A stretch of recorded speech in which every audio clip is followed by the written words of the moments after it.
and really just learning that money's not something to be chased. Money's just a responsibility. It's like something to nurture and to take care of and to respect and appreciate and be grateful of and to honor it and to treat it a certain way so that it can be there for you when we need it and that Yeah. it just can underwrite the cost of living a really good life.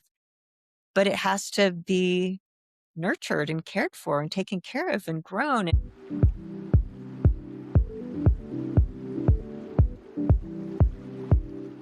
Hello, everybody, and welcome to my show. My name is Tiffany Alexander, and I'm so excited to have you here. This is Unveiling Journeys, and I have a phenomenal guest for you today. Can I just tell you 1 second about me? I love people. I love people so much. I love when I get the joy of being able to be introduced to someone new, of listening really intensely to their story, because I'm just fascinated by humans and business owners of how they just keep crushing it and making it and being so awesome to other people that I end up saying, "Oh my gosh, you're so cool. How do I get to know more people just like you?" And or how can get to know people that you know? And then I have a million people I think you need to know also. So it's just like this big snowball that turns into an avalanche, which has surrounded me with some of the coolest people I've ever met in my life. And that's why the podcast was born, because I could no longer contain their stories. I felt obligated and just this bursting of the ability to share their story with everyone anywhere I possibly could with my outreach. And with that, I have an amazing guest for you, who, of course, was given to me by some of my favorite people in my life, Angela, who referred me to Christina. She's got an incredible story, so I'm so excited to have you here today. Welcome so much today. Do me a favor, Christina, tell everybody a little bit about who you are and what you're up to right now. Well, I live in Park City, Utah, normally, doing a little bit of traveling right now. So sitting in an Airbnb, which I own Airbnbs and I tend to reside in a lot of Airbnbs these days. But I am known as really two things as a real estate investor. So I love real estate and I love buying real estate. I love selling real estate. I love talking about real estate. And it's just a passion of mine. So that's what I do privately as far when it comes to money. And then publicly as far as my business and profession and is I teach money. I specifically teach entrepreneurial women how to love their money, manage their money, feel powerful with their money, connect with their money, have a really tight, amazing relationship and be able to talk about it and understand it. So I just love this thing called feminine financial power. And I just want women, my mission is that women just own their power when it comes to the finances. And whether they're single or married or divorced, no matter what age they are, is that they feel very confident and independent financially. Right.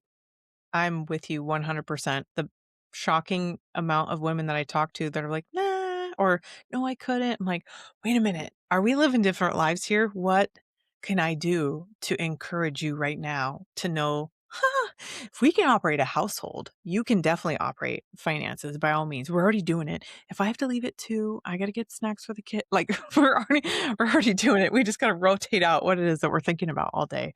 Um, this is exciting for me because there seems to be a minority amount of women that are in the level of things like real estate or finance finance area. And so I think exactly what it is you're doing is exactly where you need to be right now, and just bring this to everyone, which is why I want to tell people, my girls, about you. And of course you teach men too, but like, come on, they've got this. They've got all the things in the world. Um, I want to jump into your story because I know you've a phenomenal story and how you're here, and I'm so excited about it. I know you said you're in Park City. Are you from Park City? Start there, and then we can go into like a really loaded question of like, what do you think you were gonna do when you were growing up, or what'd you go to school for, and more. Yeah, so my story actually started in a teeny tiny town in central Arizona and started in a trailer home in a very dysfunctional, impoverished family. And my mom was her parents were immigrants, and it was a pretty rough upbringing. The bad side of that was that there was a lot of trauma, alcoholism, experiences that kids really shouldn't go through. on the positive side of that, because there's always two sides of, the pendulum. The other side of the pendulum of that story is that because I had to survive from a very young age, I learned how to make money. I learned that money was important and learned that if I need to buy things, I need to learn how to make money. So it created really an entrepreneurial child that had learned to survive and, made her way as a result of not having anything. So that's where it all started, was this desire. What it And then if we swing back to the other side of the pendulum, growing up, I experienced a lot of shame because we didn't have anything. So the deep embedded shame of being poor, of being made fun of being, kids can be mean, and I would be the attack of a lot of the mean things. And so then on the other side, I learned that, oh, if I make a lot of money, whatever a lot of money is at any stage of life, I can buy things. And if I can wear the right emblems, then I can be included. Mm, And so you think about that as a child, just learning that, oh, I'm made fun of over here because I have high water pants and all my clothes are recycled or Goodwill clothes, where someone at school would say, "Oh my God, ha ha ha, that's my old shirt she's wearing." Because I got it at Goodwill. You think how bad that feels as a child. And then I would learn how to make money and I could buy the Jordache jeans back in the day or the IZ t-shirt. So, everything has their balances, but what that did then when I got to adulthood is I was trained from a child that I need to make a lot of money to buy a lot of things to be able to prove to the world that I am worthy and worthy being seen. So no wow. matter how much money I made, I was always broke because I was always trying to upscale to be included into whatever that next level was. And I just found myself perpetually broke. I made a lot of money. I was in sales. I was top number one, like in everything when it came to sales. And I was always broke.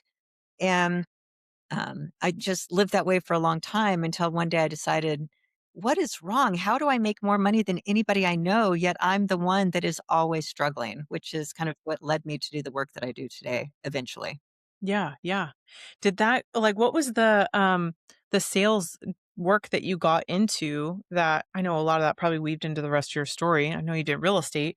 What were some of those early careers? Yeah, I mean, it was real estate. I got into real estate sales, and the great thing about real estate sales is when you're really ambitious and you work really hard, and you're very motivated uh, to be number one. It's a good career because you can make a lot of money. There's no real ceiling to what you're able to create. And so I won a lot of awards. I won a lot of company awards and city awards and national awards for my sales. And I mean, I made so much money and just I never could figure out where it all went. How about that? Where did the shift I know you said that you heard it in yourself, like, "Gosh, I'm struggling even though I'm making more than everyone else." What did that start to do, like, internally, and what did you start to do after that? Well, I think we all have a breaking point or a catalyst or, when everything breaks apart. And, there's this saying that says that you can always try to call the bluff of money, but money will always call your bluff. Meaning we can keep, like, say, personal debt, for example, and credit cards. You can keep pushing it off and pushing it off and pushing it off until one day it comes back to bite you, and the whole thing comes stumbling down or falling down. So for me, I was married.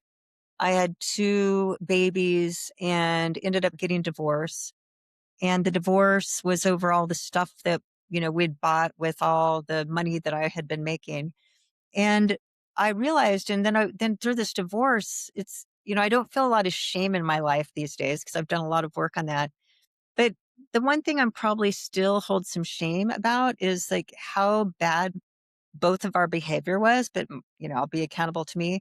My behavior going through that divorce, it was so ugly. And it was so ugly because we're fighting over stupid shit. We're fighting over all this money and stuff, and we didn't even have anything. It just like fighting over the big house and fighting over the cars and fighting over this and fighting and just putting my little kids through that experience was just, I wish I could do a redo on that one. But one, just fighting over all those things because I was fighting because I wanted to win, I guess. And, you know, is that my business took a back burner. So I ended up divorced, had to move out of the big house and realized like we don't have I didn't even realize we didn't have any money, but we didn't have any money. And I at the time, even though I was really good at making it, I was terrified of it. So I Mm, just gave it all to him to manage because I didn't want to I just knew as long as I can make more, we're always going to be okay, was my mindset.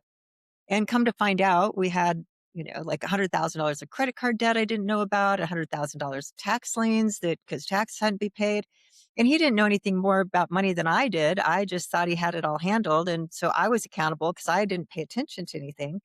But anyway, coming out that divorce, we had to move to bad side of town, a really crappy little one bedroom apartment. My car got repossessed as real estate. Like, how do you sell real estate with no car? And I didn't the only thing that got us through that time, Tiffany, was I had colleagues at work that pitched in because wow. they knew we were struggling and they brought over the hand-me-down furniture and towels and sheets and filled the freezer and I didn't even ask for it. I don't know how they knew how bad of a situation that was, but thank God it was for them.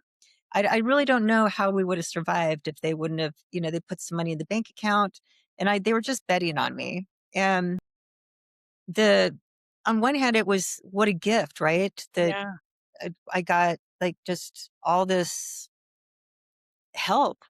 But then I was like, the shame came back that this is what I had to do as a kid. We had to take handouts and we Right. had to like, we couldn't survive on our own. It's like I woke up realized like I am recreating my childhood, even though I made hundreds of thousands of dollars per year. I'm in the exact same situation as I grew up that I ran so hard to try to escape.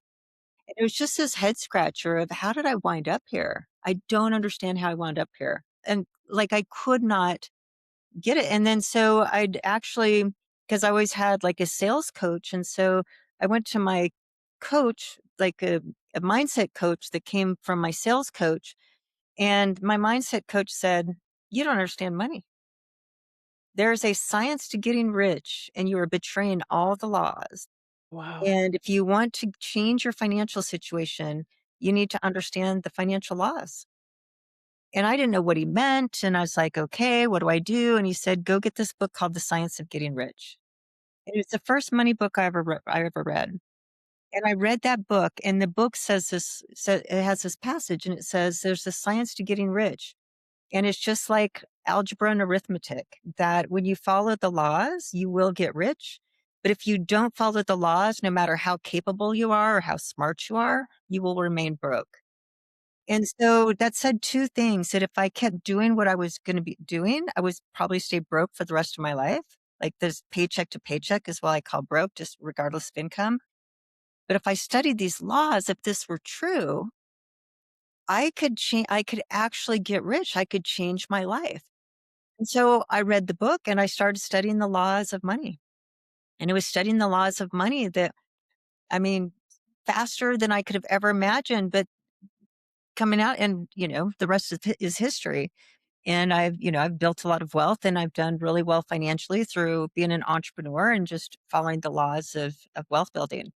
So that's what I did and it worked. And so now I just have a mission to teach others really the science of getting rich. And it's just really understanding that we all work so hard and we are good people with good intentions and raising families and doing the things. And yet 5% of Americans are net worth millionaires, meaning they have more than $1 million of net worth, personal net worth, not including the equity in their home. 5%. Wow. That means 95% aren't anywhere close to really having enough money to be, no matter like making great incomes, living in big houses, driving really nice cars, and still month to month and living with this perpetual anxiety and financial fear and stress of something happens, it could be really bad. Or will I ever be able to retire? Or financial freedom sounds amazing, but I don't think it's possible. And the what I found my truth is, and I found it just to be truth, according to kind of that first book and then Think and Grow Rich and the hundreds, if not thousands of financial books I've read since then, is that there are just these fundamental laws to money, and they're easy to learn. They're easy to, I mean, they're pretty easy to apply, but you have to apply them. But there's no escaping it. We either follow the laws and wealth is a byproduct, cause and effect, or we don't, and we struggle financially, Wow. regardless of income. So yeah, that's what I teach today is really just the science of getting rich, the mindset, the um the fundamental laws and the universal laws, as well as like how to apply them and how to change your life financially. And when we learn these things and apply them and see just the magical effect of what money is and what it can do for our lives when we're in alignment in accordance to these laws relative to our personal financial dreams and ambitions and desires and freedoms that we all want, that you gain this confidence, this power. Like knowledge really is power when it comes to money, yet it's still this subject that's so taboo and so creates so much like negative emotion and fear and Yeah. anxiety. And the latest stat, I do these money master classes, and the latest stat I was looking up said like 60% of US families, their number one stressor is finances. It's Wow. still like fidelity and finances are the 2 number 1 reasons for divorce. And it's the one thing that it's like the perpetual, like it's constant in the background, like this money worry, like what if, what if? So that's what I'm here for, is just to teach these laws and these principles and these mindsets and habits and practices that can radically transform and just eliminate that financial anxiety and Yeah. fear. How did the transition from you learning all of this yourself to now you teaching it to people? Well, that happened. It happened two places actually. One, we fast forward to the second part of my story is that I was learning the laws and started to apply them and following them, and wealth just started growing on my just private here. Publicly though, kind of from a dysfunctional place, that even though my wealth was growing and I was getting all that on track, I was still came from a very, I was still traumatized from my childhood upbringing. And part of that trauma is that my parents were never around. Like they were alcoholics, they were absent parents. I mean, I really raised myself from like 12 on. And so, um, I think, after a lot of therapy, what I learned was I was like in this loop, in this cycle of trying to prove myself. So I was really good at business. I moved from sales to business, and I was building like just one of the fastest growing companies. And in the industry vertical, I became like a national recognized name, and my business was scaling and growing. And I think it was like 6 or 7 million at the time, and it was just kind of doubling every year. But I never enjoyed life. I was just always working, not even realizing I wasn't enjoying life, because no matter how high I got, it was never good enough. No matter how much money I made, it was never enough. And I was just in this life of never enough because I wasn't, I think, felt ever good enough. One, but two, I think I was trying to prove to my parents and prove to the world that I was worthy. Oh, So I'd go out and just keep proving more and proving more and proving more, and just trying to be a perfectionist in all these categories, which seemed to be working because my business was growing and my success was growing and my bank accounts were growing. And then I ended up getting really sick. And one day I was on stage, giving a keynote speech to in the top of the top conference of the industry. I was the keynote, and on stage I actually had a TIA. I had a mini stroke on stage. And it took me out. So kind of the moral of that story for entrepreneurs is I gave everything to my business and to for success and to be important and all the things. And so this business that I had spent 10 years building, 10 years, blood, sweat, tears, all the chips in. And granted, it was doing really well. It was putting over 7 figures in my personal bank account every single year. And for like the last few years of that, I get sick. I'm out for 2 years. Within like 10 months of that business, I had to feed it to keep it alive. Oh, It was goodness. just a head scratcher, Tiffany, where like I gave everything for this business, thinking I was building this business. It was last forever. And I had 50 employees and I all the things. And I thought this, yeah, I built something. But without me like holding it up when I needed the business to hold me up, I was then trying to, go to $10,000 doctors, but trying to figure out what was wrong. And I was just deteriorating so fast. And now my business needed me also when I needed it. So it was so interesting about that. Like the big awareness for me is that even though I'd been following these money laws privately and doing these things that I knew I had to do if I ever want to be financial free and all the things, I just did those things because I believed I had to do them to not be broke all the time like I was before. But my outside of that, publicly, my business was everything. And so what happened was that my business then was paying me. I needed to pay it to keep it alive. But I'd been investing in real estate and real estate saved my life because I had one piece of real estate that I sold. It paid me, I got to pull 250,000. That was the $250,000 that saved my life. Hmm. So it's just kind of this awakening of like, oh, while I was chasing money and all these things over here, my real estate and my investments and stuff were actually paying some cash flow to pay the bills. I could sell one that actually was some money that I could use to save my life. And my business just kind of started falling apart. So it just, I was going through kind of this whole, health crisis and learning about life and money at the same time, like what it's really there for. And really just learning that money's not something to be chased. Money's just a responsibility. It's like something to nurture and to take care of and to respect and appreciate and be grateful of and to honor it and to treat it a certain way so that it can be there for you when we need it. And that Yeah. it just can underwrite the cost of living a really good life. But it has to be nurtured and cared for and taken care of and grown.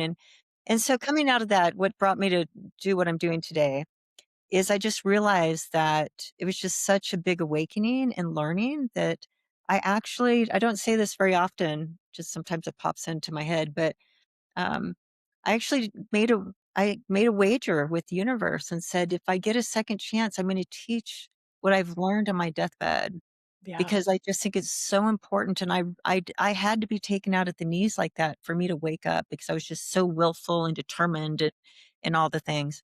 So that was part of it. And then, that started this journey of me promising that I was going to teach these things if I got a second chance at this. So I did. I sold my business, I sold everything. And kind of coming out of that within a few years, created this place of real financial freedom where my assets were able to pay my cost of living. So kind of with both of those things coming together, I realized like I'm in a spot now that I can teach this. I've proven the principles be true. I've got all this life experience and learnings that have been anecdotal, that's kind of been um, part of the lessons. And so here I am. I get to teach this today. Oh my gosh. It's incredible to hear the process throughout the whole journey of it. And I love hearing your tenacity through this part of it because I relate a little bit of like, man, I want to get it done. I want to be competitive. I want to do my thing and charging forward at all costs, right? It has a cost in it. I want to ask you this because you're doing so well and you just keep going. Like why do you keep showing up? Why do you keep doing what you do? Yeah, for a few different reasons. One, I love it. I mean, I can talk about money and teach money and like all day long every day. Like I could talk on your podcast for hours and just never run out of things to say.